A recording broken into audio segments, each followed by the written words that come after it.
할렐루야. 우리 옆에 상경 인사합시다. 사랑합니다. 축복합니다. 예, 말씀의 제목을 읽어봅시다. 시작. 예, 이스라엘의 반석이다. 반석은 뭡니까? 반석은 뭐요? 흔들리지 않는다. 그런 의미를 가지고 있습니다. 그래서 우리가 반석 위에 집을 지으면 흔들리지 않는다. 그리고 또 우리 믿음을 반석 위에 세우면 믿음이 흔들리지 않는다라는 겁니다. 우리의 믿음을 어디 위에 세워야 되냐? 예수 그리스도의 이름 위에 세워야 합니다. 그럼 예수 그리스도의 이름 위에 우리의 믿음을 세웠다는 것은 그리스도를 바라보고 흔들리지 않는다는 거죠. 그러니까 흔들릴 만한 일이 닥쳐와도 안 닥친다는 게 아닙니다. 흔들릴 만한 일이 닥쳐와도 우리는 여전히 어디에 있느냐? 그리스도의 이름을 붙잡고 있다라는 거죠. 오늘 이 말씀 가운데 하나님 주신 은혜를 갈구하고 또 하나님 주신 은혜로 또한 다시 살고 승리하기를 주의 이름으로 축복합니다. 49장 1절에 야곱이 그 아들들을 불러 이르되 너희는 모이라 너희의 후일에 당할 일을 내가 너희에게 이르리라 했습니다. 야곱이 이제 죽을 때가 다 돼서 하나님 부르시는 때가 다 된 것들을 느끼니까 보면 믿음 있는 사람들, 믿음으로 산 사람들 결국 죽을 때 되면, 죽을 때가 가까우면 하나님 부르실 때가 가까운 줄을 본인 스스로 알더라고요. 그래서 다 죽음을 준비하고 주님 앞에 갈 준비들을 이렇게 하는 모습들을 봅니다. 그것 또한 복입니다. 이렇게 이 축복이 33절에 보면 야곱이 아들에게 명하기를 마치고 그 발을 침상에 거두고 기운이 지나여 그 열조기로 돌아갔더라 했습니다. 이 말씀을 보면요, 참 그래도 이렇게 하나님 부르시는 때를 맞춰서 복 빌 것들을 다 빌고 자연스럽게 눈을 감는 것, 이게 얼마나 큰 축복인가, 그걸 알 수 있습니다. 이게 죽어야 될 때가 다 됐는데, 주님 부르시는 때가 되었는데 죽지 않고 사람들에게 여러 가지 민폐를 끼치고 그렇게 하면 어떨까, 그런 안타까움들이 있습니다. 특히 목회자들과 장로들이나 교회에 섬겼던 자들이 세상에 가서 주님 부르시는 때가 언제인지 모르고 자기 정신도 잘 못 차리고 이렇게 하면 참 안타깝죠. 그래서 우리가 태어나는 것도 아름다운데 주님 부르시는 모습도 아름답게 그렇게 맞출 수 있게 되기를 늘 기도해야 될 줄 믿습니다. 예, 죽는다는 기도하라니까 별로 안 좋은 것처럼 생각할 수 있지만 우리는 결국 다 죽습니다. 영원히 사는 사람은 결국 죽으니까 죽는 것 또한 아름다워야 된다. 시작도 아름답고 끝도 아름답고. 왜 그러냐? 이 땅에 사는 게 우리가 끝이 아니니까요. 이 땅에서 끝나는 것처럼 보이지만 우리에게 뭐가 있습니까? 영원한 하나님 나라가 있다는 거죠. 이 마지막 이 야곱의 눈을 감기 전에 그 아들들에게 1절에 보면 뭐합니까? 그들이 후일에 일어날 일, 후일에 당할 일을 내가 너에게 이르리라 하면서 어떻게 보면 예언이기도 하고 어떻게 보면 그들에게 기도해주고 축복해주는 모습이다. 3절에 보면 르우벤아 너는 내 장자요 나의 능력이요 나의 기력의 시작이라 위강이 초등하고 권능이 탁월하도다마는 했습니다. 자, 장자인데 르우벤과 르우벤에 대해서 먼저 기도하는데 그의 장래에 대해서 말하고 그에게 축복하는데 너는 내 장자다. 그 장자라는 게 굉장히 중요하죠. 그래서 너에게 뭐가 있느냐? 내 능력이 있고 내 기력의 시작이 너로부터 시작되었고 위풍이 월등하고 권능이 탁월하다. 힘이 장사고 강건하다.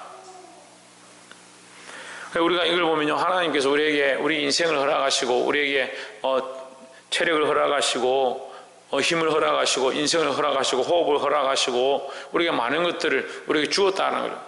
심지어 하나님의 형상을 우리에게 주시고 하나님의 영광을 우리에게 부어주셨다라는 거죠. 탁월하다마는 문제는 뭐냐? 그것을 어떻게 썼느냐? 4절에 물이 끓음 같았은 즉 너는 탁월하지 못하리니 했습니다. 탁월한데 탁월하지 못하다, 이게 참 애매한 말 같죠. 근데 인생들이요 다 하나님 앞에 지혜롭고 존귀하고 보면요 우리 교인들 보면 다 똑똑해요. 참 어떻게 저런 머리들이 다 있을까 싶을 만큼 다 지혜롭고 모르는 사람들이 없어요. 너무 잘 아니까 목사님 뭐 틀렸다 저렇게 해야 되니 이렇게 해야 되니 그렇게 하겠죠. 다 머리가 보통 머리들이 아닙니다. 머리가 보통 머리가 아니고 하나님 주시는 것들이 탁월하면 그걸 어떻게 써야 되냐? 주를 위해 써야 되죠. 근데 이 사람들에게, 이 르우벤에게 주신 이 지혜와 능력을 르우벤이 어떻게 썼냐? 자기 정력을 위해 쓰는 거예요. 자기 기쁨을 위해 쓰는 겁니다. 자기 기쁨을 위해 쓰는 이 지혜, 자기 기쁨을 위해 쓰는 재물, 자기 기쁨을 위해 쓰는 영광, 그거 다 뭐가 되냐? 물이 끓은 것 같다. 물이 끓어서 엎질러지면 이게 심각한 화상을 입히는 거예요. 화를 입히는 겁니다. 그걸 제어하지 못하면 쓸 수가 없는 거죠. 물이 끓는데 그걸 손으로 잡을 겁니까? 이 그릇에 담겨있지 않으면 어떻게 할 수가 없는 거잖아요. 제어를 못한다는 거예요. 물의 끓음 같아 순정 너는 타고나지 못하리니 내가 아버지의 침상에 올라 더럽혔음이로다. 그가 내 침상에 올랐었도다 했습니다. 야곱이 무슨 얘기를 하느냐? 이 르우벤이 그의 첫 비라와 동침한 사건에 대해서 얘기하는 겁니다. 이게 왜 큰 문제냐면 그가 주체해야 될 것, 지혜롭고 총명이 있고 앞에 세워진 자고 능력이 있었는데 그 능력이 어디에 썼느냐? 자기 정력을 위해 써버렸다는 거죠. 근데 오늘날 많은 그리스도인들이 이런 삶을 삽니다. 자기에게 주신 지혜를 뭘 위해 쓰냐? 자기 욕심대로 사는 겁니다. 자기 욕심대로. 우리 교인들 제가 다시 말씀드리니 다 지혜롭고 머리가 똑똑하고요. 제가 보니까 세상에 어디 가서 뒤처지는 사람들이 없어요. 우리 교인들 보니까요. 목사님, 김성수 목사님도 그렇고 정종희 목사님도 그렇고 천정아 집사님도 그렇고 최원성 권사님도 그렇고 지훈아기도 그렇고 홍진우도 그렇고 요즘 어디 세상 가서 뒤처지는 사람이 어디 있습니까? 근데 문제는 뭐냐?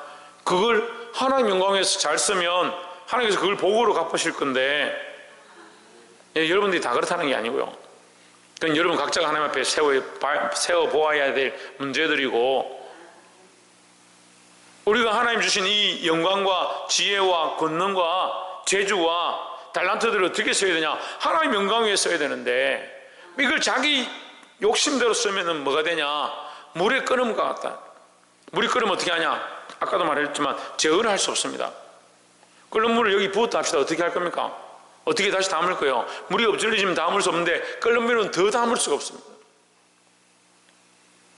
자기를 위해 쓰는 것이 아니라 하나님 은혜를 알고 하나님 뜻대로 쓰고자 힘써야 된다는 거죠.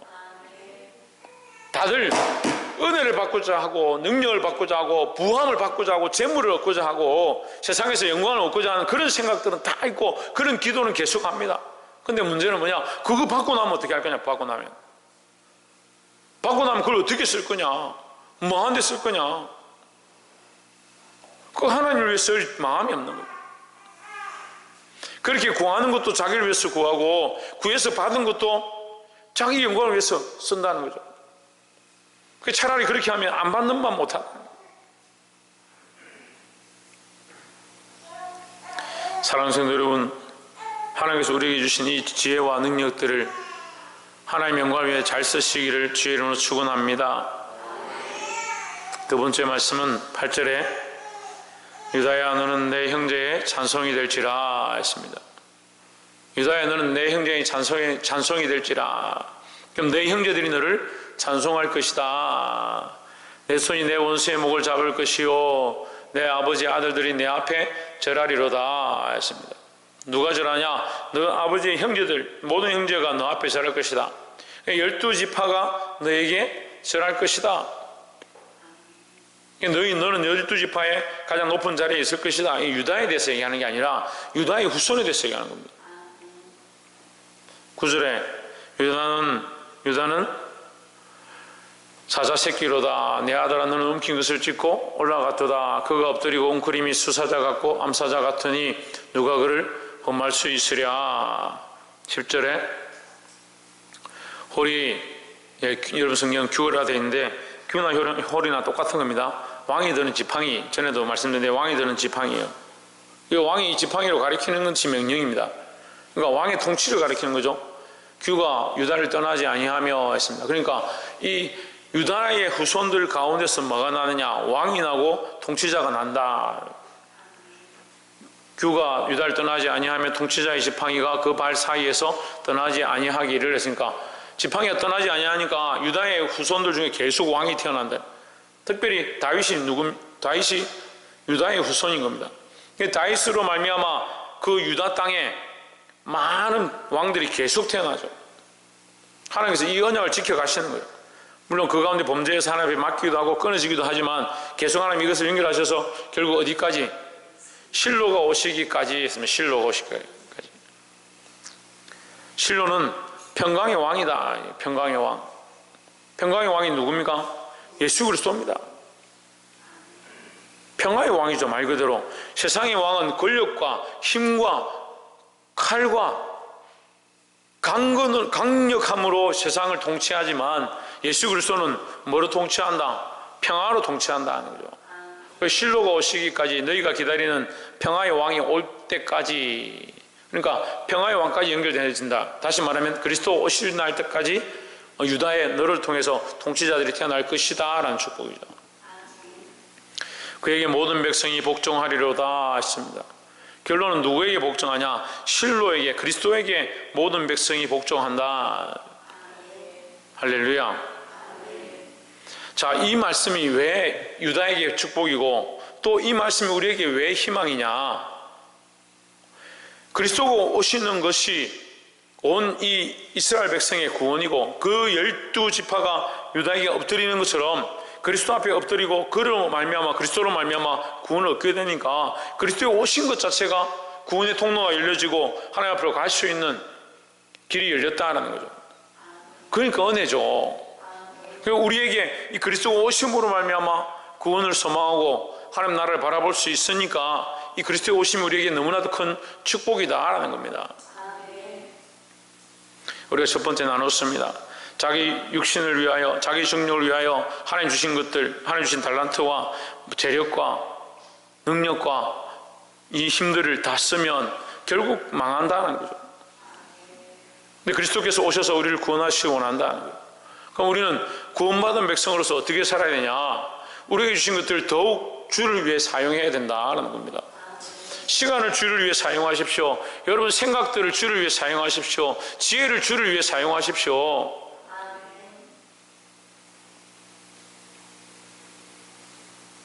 제가 보니까요, 머리 좋은 사람들은 머리 좋은 게 또 문제예요.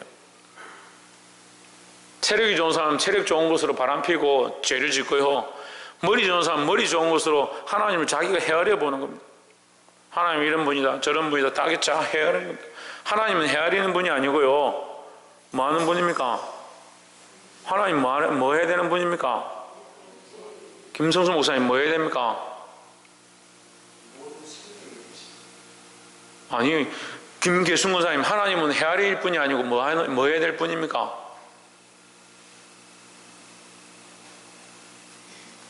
김현 집사님, 하나님 우리가 헤아려 봐야 될 뿐이 아니고 뭐 해야 될 뿐입니까?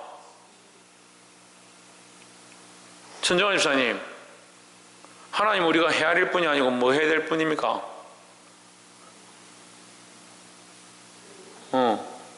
홍진우, 우리가 하나님을 헤아려야 될 게 아니고 어떻게 해야 됩니까?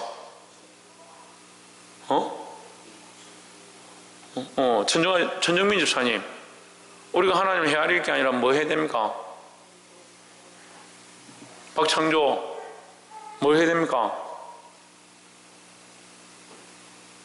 지훈아, 뭐 해야 됩니까? 왜? 믿어야 됩니다. 믿어야 됩니다. 우리는 하나님을 헤아릴 것이 아니고 하나님을 믿어야 되는 겁니다. 지혜를 주면 그 지혜 가지고 인간들이 잘못 쓰는 거죠. 우리에게 재물 주면 우리가 하나님 잘 섬길 것 같습니까? 내가 보니까요, 참 힘들다가 못 살다가 재물이 생기면요, 하나님 더 안 섬깁니다. 우리가 일이 없어서 하나님 안 섬기는 것 같습니까? 하나님 주시면 더 감사하고 더 하나님 앞에 엎드려야 되는데 믿음이 없으니까요, 지혜를 주셔도 지혜를 가지고 자기를 위한 생각을 하는 거예요. 재물을 주셔도 재물을 가지고 자기를 위해 씁니다. 하나님을 헤아리는 것이 아니라 하나님을 믿는 데 써야 되죠. 하나님 우리에게 많은 것들을 허락하셨습니다. 그것으로 하나님께 영광 돌리고 하나님을 믿고 하나님 뜻대로 사는 데 힘써야 됩니다. 그렇게 하지 못하는 연약한 우리의 모습을 위해서 누가 오시느냐? 그리스도께서 오신다라는 거죠. 그러니까 어떻게 하는 거예요? 그렇게 어떻게 한다고요? 말씀 안 듣고 있습니까? 그러니까 우리가 어떻게 한다고 했습니까? 그가 오시면 어떻게 한다고요? 복종한다고요. 복종한다고요. 복종이 뭐냐면 전에 하나님 주신 것으로 나를 위해 썼는데 이제 이것을 바꾸어서 그리스도가 오심으로 말미암아 이제 내게 주신 것들을 나를 위해 쓰지 않고 그리스도 앞에 무릎 꿇는다는 거죠. 그게 청지기 원리인데요. 이 불의한 자들은 어떻게 하냐면 종들을 보내도 그들을 죽이고 그 아들을 보내도 이 이놈 들이려 했는데 그 아들을 보내도 죽이는 겁니다. 종들을 보내도 죽이고 그 아들을 보내도 그 그리스도를 보내도 죽인다. 왜 그러냐? 자기 영광을 구하고 자기 이익을 구하고 자기 재력과 자기 삶을 누리는데 급하니까 그리스도까지 자기들을 구원하기 위해 보낸 그리스도까지 결국 죽이는 데 씁니다. 근데 청지기는 어떻게 합니까? 내 것이 아닌 줄 아는 겁니다. 종들이 오면 대접하고 그 주인의 아들이 오면 영접하고 그 앞에 복종하는 겁니다. 우리가 하나님의 말씀을 들었습니다. 지금 이 본문을 통해서 이 야곱의 아들들의 미래에 대해서 보고 있습니다. 우리는 이걸 가지고 뭐 해야 됩니까? 그들의 미래가 이렇게 바뀌었던 것처럼 이렇게 그 수손들이 태어났던 것처럼 우리가 뻔히 보이는 삶을 우리가 미리 봤는데 왜 우리는 계속 그렇게 살고 있는 거예요? 말씀을 통해서 믿음의 순진들이 그렇게 살았던 거, 죄의 길로 달려갔던 거, 그리스도 앞에 복종했던 거 여러 가지 모양들을 보았습니다. 그런데 왜 계속 그리스도에게 복종하지 않고 내 재력과 내 힘과 내 지혜대로 살아가느냐?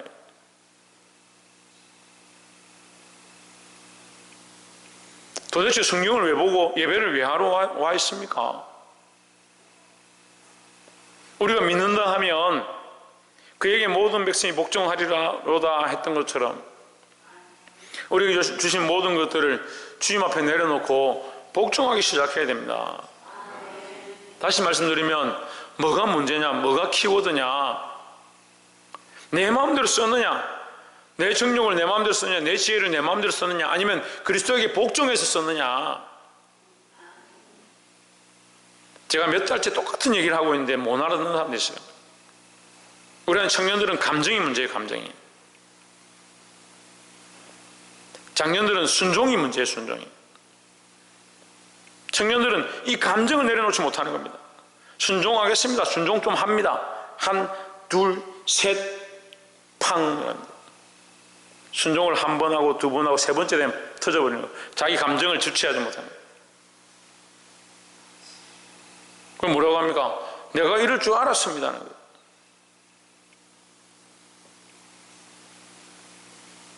청년들은 감정을 주체하지 못하고 장년들은 어떻게 하냐? 순종을 안 합니다. 순종을. 지혜가 많거든요. 인생을 살아온 지혜들이 많거든요. 얼마나 아는 게 많은지요. 얼마나 똑똑한지요.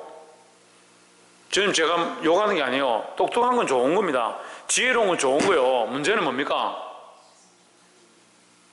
문제는 뭐예요? 순종하지 않는 거죠. 그렇죠? 문제는 뭡니까? 믿음으로 쓰지 않는 겁니다. 그러니까 여전히 감정이 살아있고 자기 지혜가 살아있으니까 그럼 하나님 하실 일이 뭐 있어요? 그래서 와서 기도는 하는 거예요. 하나님 도와주십시오. 역사해 주십시오. 왜? 내게 재물이 필요하니까. 그럼 물어봅시다. 하나님은 우리의 재물이 왜 필요하고 그럼 다른 때는 다 필요 없고 그럼 돈만 딱 주면 그 다음에 하나님 간섭 안 하면 되네. 아닌 것 같죠? 대부분 다 그런 생각들을 가지고 있습니다. 그러니까 안 되죠. 왜 하나님의 관점을 가지 못합니까? 하나님의 마음을 가지지 못합니까? 자기가 살아있으니까 그리스도 앞에 복종할 수 없는 겁니다. 하나님 우리에게 이 책망하고 끝내는 것이 아니고 하나님은 우리를 인도하셔서 신료를 보내기 원하시고 그에게 복종하기 원하신다라고 하십니다. 이게 뭐냐? 이게 복이다고요. 지금 제가 복에 대해서 얘기하잖아요. 한국교회 자꾸 얘기하는데 한국교회 타락의 가장 큰 심각한 게 뭐냐? 복을 돈으로 계산하는 겁니다. 돈으로. 교회 부흥을 사람 숫자로 생각합니다. 사람 숫자는 결국 뭡니까? 11조 내는 성도들 숫자입니다. 결론이 뭡니까? 돈입니다. 교회 부흥이 왜 돈이 되어야 합니까? 왜 사람의 숫자가 되어야 합니까?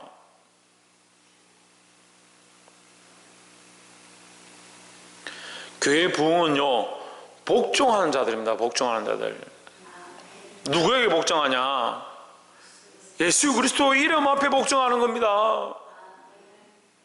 왜 우리 교회에 아직도 가능성이 있느냐? 지난 주일 낮 예배 말씀을 전하는데 하나님 얼마나 우리를 사랑하시는지, 우리 교회를 사랑하시는지, 그래도 말씀 앞에 들으려 하고 말씀 앞에 아멘하고 자기들의 생각을 내려놓는 사람들이 있다라는 거예요. 사랑하는 성도 여러분, 저에게 복종하라는 것도 아니요, 다른 권력에 복종하라는 것도 아닙니다. 예수 그리스도의 말씀에 복종하시라고요. 말씀에. 마지막 세 번째로 22절에 요셉은 무성한 가지 곧 샘 곁에 무성한 가지라 그 가지가 담을 넘었도다 했습니다. 자, 이 말씀을 잘 해석을 못하는 분들이 있는데 22절에서 그 이제 말씀의 실마리부터 시작하면 돼요. 요셉은 무성한 가지다. 그가 무성하다는 거죠. 재능이 많고 지혜롭고 탁월하다. 그래서 그 재능이 어떻게 되냐? 담을 넘어갔다. 담은 이웃을 얘기합니다. 그렇죠? 그래서 곧 샘 곁에 무성한 가지라, 하나님께서 공급해 주시는 무성함이, 하나님께서 공급해 주시는 것이 있다. 그 샘 곁에 있으니까 그 하나님을 떠나지 않는다는 거죠. 요셉이 하나님을 떠나지 않고 무성한 가지를 가지고 있는데 그가 어디까지 가냐? 그 가지가 담을 넘었도다 했습니다. 담을 넘었다는 말은 그 가정을 넘어갔다는 말이고, 그 가정은 이스라엘이고 야곱이 있는 곳이고, 그것을 넘어가서 어디 가느냐? 지금 애굽에 가서 총리가 되었죠. 그 말을 지금 얘기해 주는 거예요. 요셉이 하나님 앞에 축복받아서 무성한 가지가 되었다. 하나님이 그와 함께 하시니까 그의 곁에서 뭐가 되냐? 무성한 가지가 되어서 그의 가지가 담을 넘어갔다. 23절에 할 쏘는 자가 그를 학대하며 적개심을 가지고 그를 쏘았으나 하십니다. 여기 할 쏘는 자들은 그 형제들 얘기합니다. 그 형제들이 요셉을 팔았죠. 학대했죠. 적개심을 가지고 그를 쏘았죠. 그렇지만 이것은 더 영적으로 나아가서 무슨 의미를 가지냐? 사단의 공격을 얘기합니다. 하나님 뜻대로 살고 하나님과 함께한 자들은 사단이 공격하는 거예요. 사단이 우리를 향해서 화를 쏘고요, 넘어뜨리려 합니다. 근데 어떤 사람들은 사단이 쏘지도 않는데 스스로 스스로 알아서 죄를 짓는 사람들이 있어요. 사단이 우리를 공격합니다. 우리를 넘어뜨리려 합니다. 넘어뜨려서 뭐 하느냐? 하나님 앞에 무성한 가지로서 열매를 맺지 못하게 합니다. 여러분, 아까도 말씀드렸지만 하나님께서 우리 각자에게 지혜를 주시고 능력을 주셔서 그 능력들을 사용하기 원하신다 했습니다. 하나님 위해서 사용해야 된다고 했습니다. 어떻게 하면 하나님 위해서 사용한다 했습니까? 어떻게 하면 하나님 위해 사용할 수 있다 했습니까? 어이구, 왜 이러십니까 진짜. 어떻게 하면 하나님 위해 사용할 수 있다 했습니까? 예수 그리스도의 이름 앞에 복종하면 된다 했잖아요. 근데 사단은 어떻게 하냐? 그걸 못하게 하는 거예요. 그걸 계속 못하게 하는 겁니다. 지혜로운 자일수록, 무성한 가지를 가진 자일수록, 머리가 좋으면 좋을수록 뭐하게 하냐? 하나님 앞에 복종하는 것보다 자기 머리를 자꾸 인정하고 자기 머리에 순종하는 겁니다. 그래서 참 똑똑한 사람들이요, 때로는 말씀을 가르쳐 보면 이 말씀의 깊이에 들어오는데 때로는 자기의 머리로 헤아리다 보니까 나중에는 자꾸 벗어나는 거예요. 처음에는 그렇구나, 말씀 들어가 보니까 말씀이 이렇게 뭐 정확하고 이렇게 앞뒤가 맞는 글이 어디 있느냐, 이렇게 하면서 막 성경을 보기 시작하는 거예요. 근데 사단이 가만히 내버려두냐? 무성한 가지들을 자꾸 화를 쏘니까 불평불만하기 시작하고 인간적으로 보기 시작하고 결국 나중에 뒤로 물어가는 거예요. 사단이 공격한다는 거죠. 24절에 요셉의 팔이 도리어 굳세며 그의 팔은 힘이 있으니 했습니다. 요셉의 팔은 도리어 굳세며, 이 굳세다, 활이 굳세다는 이 인칭이, 이 단어의 문맥이 안 맞죠. 활이 어떻게 굳세냐는, 굳세다는 건 무엇을 사람에게 붙이는 겁니다. 그래서 모르십니까? 금요일만 되면 왜 이렇게 썰렁하지? 그래서 구세어라 금수나 뭐 이렇게 그런 노래도 있고 드라마도 있잖아요. 구세라는 것은 사람에게 하는 거예요. 활 보고 너 구세라, 활아 너 구세라 이런 말이 안 맞잖아요. 근데 활은 도리어 구세며, 이 활은, 요셉의 활은 절대 꺾이지 아니하며 어떠한 환난과 공격과 핍박 가운데도 넘어지지 않으며 라는 뜻이죠. 요셉이 수많은 유혹이 있었고 보디발의 아내가 미혹했고 그가 믿음으로 살았지만 또 환난을 당하고 팔리고 감옥에 갇혀서 또한 꿈을 해석해 줬지만 또 배신을 당하고 비참한 연속에 있었지만 그는 여전히 누구를 의지하냐? 하나님을 향하여 그 믿음이 굳셌다라는 거죠. 아무리 어려운 상황이 닥쳐도 하나님을 배반하지 않고 하나님을 떠나지 않았다는 거예요. 인간적으로 보는 사람들은요, 조금만 야단쳐 보십시오. 조금만 믿음으로 산다고 기도한다고 방언하고 하나님 앞에 기도하는 찬양하고 나아가는데 조금만 옆에 있는 사람들이 찌르고 핍박하고 욕하면요 대부분 무너져 버리는 거예요. 그리고 어지간히 굳세다네. 그래서 뭘 하겠냐는 거예요. 지난주에 은혜를 받아가 예배 시간에 천사와 같은 얼굴로 앉아있던 사람들이 월요일에 조금 힘들고 어려우니까 얼굴이 무슨 얼굴이라 말해야 될지 모를 그런 모습으로 앉아있다. 듣는 자는 깨달으시기 바랍니다. 하나님 앞에 내 육체가 무너지고 환난이 닥치고 자존심이 무너지고 감정의 상처를 받는다 하더라도 하나님을 향한 믿음의 이 활들이 굳건히 서야 내가 이 활을 쏘지 않아도 이것은 악한 것들에 대한 공격이 오히려 되어지는 겁니다.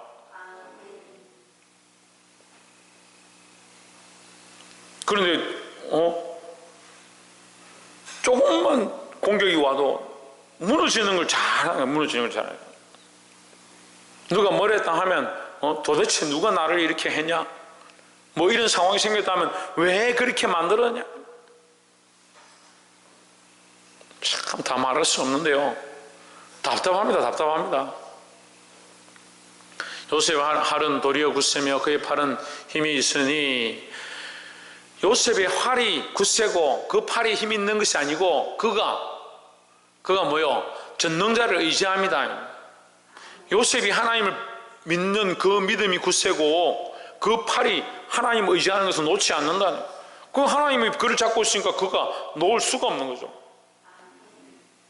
요셉이 하나님을 믿고 믿음으로 붙잡은 그 손, 하나님이 붙잡고 계시니까 원수들이 와서 활을 쏘아도 끊을 수 없다는, 이 믿음을 가지시기를 주의 이름으로 축원합니다. 이는 야곱의 전능자 이스라엘의 반석인 목자의 손을 힘입음이라. 여러분 성경을 이제 조금 해석을 다시 달리 한 것 같은데, 야곱의 전능자 이스라엘 반석인 목자의 손을 힘입음이라, 이렇게 해석하는 것이 더 좋을 것 같습니다. 저는 제 성경에는 그로부터, 요셉으로부터 이스라엘의 반석인 목자가 나도다 이렇게 해놨습니다. 근데 이 해석이 오히려 더 좋은 것 같아요. 근데 제 성경대로 얘기하면 목자가 난다. 그럼 누가 목자가 되냐? 요셉의 혈통이 목자다 하는 거예요. 목자. 무슨 목자냐? 지금 이스라엘이 그 12지파가 죽게 되었는데 그를 애굽으로 인도해서 그들이 왕이 되어가지고 그 이스라엘 백성들을 살려내고 먹이니까 뭐요? 목자죠. 그 요셉이 목자 역할을 한다. 이제 그렇게 볼 수 있습니다. 그래서 이전에 이 해석이 분분했어요. 나도 다 했으니까 그럼 요셉이 우선해서 그리스도가 나냐? 유다에게서 실로가 온다 했으니까 유다에게서 나고 요셉에서 나고 헷갈린다 이렇게 했는데, 이 본문이 훨씬 해석을 잘 정리해 놓은 것 같습니다. 야곱의 전능자 이스라엘 반석인 목자의 손을 힘입음이라, 이렇게 하면 이제 논란이 없죠. 그러니까 요셉의 굳셈은 무슨 굳셈이냐? 전능자 하나님을 의지하는 그 셈이고, 그의 팔에 힘이 있으니 했으니까 그의 팔의 힘은 뭐다? 전능자 하나님을 의지하는 힘이다 라는 겁니다. 그리고 다시 말하면 요셉의 힘이 아닌 거죠. 요셉이 가진 지위와 능력과 그의 지혜가 그의 것이 아니고 하나님이 주신 것이다. 하나님 주신 것을 아니까 흔들리지 않고 넘어지지 않는다. 어떠한 공경에도 망하지 않는다라는 거죠. 말씀을 맺겠습니다. 오늘 이 야곱의 마지막 자녀들을 위한 예언과 축복이 우리에게도 또한 들리는 줄 믿습니다. 우리가 첫 번째 나눈 것은 주님께서 우리에게 각양 은사와 지혜와 능력들을 주시고 또 우리에게 체력과 정력들을 허락하셨다는 거예요. 그거 어디에 써야 되냐? 하나님의 영광을 위해 써야 된다는 거죠. 주신 지혜를 주를 위해 써야 된다는 겁니다. 그렇지만 우리 인생이 연약해서 자꾸 자기를 위해 씁니다. 그럼 어떻게 해야 되냐? 예수 그리스도 앞에, 예수 그리스도의 이름 앞에 복종하는 것이 참 주를 위해 쓰는 방법이다라는 거죠. 또한 우리가 이 지혜와 능력과 체력들을 가지고 있으면 사단이 우리를 어떻게 하냐? 활을 쏘아서 넘어뜨리란다. 악한 것들이 우리를 공격한다는 겁니다. 그럼 뭘 해야 됩니까? 기도해야 합니다. 기도하는데 뭘 하느냐? 그 활이 도리어 굳세며, 우리의 싸우는 것은 그들과 함께 마주쳐 싸우는 것이 아니고 우리는 믿음을 굳세게 하고 하나님을 의지하는 이 힘을 길러가는 것입니다. 그럼 누가 우리를 위해 싸우십니까? 하나님께서 우리를 위해 싸우신다. 우리가 하나님 편에 서면 하나님 우리를 위해 싸우신다. 이것을 잊지 말고 이 약한 시대 가운데 승리할 수 있는 저와 여러분 되시기를 주의 이름으로 축원합니다. 기도하겠습니다.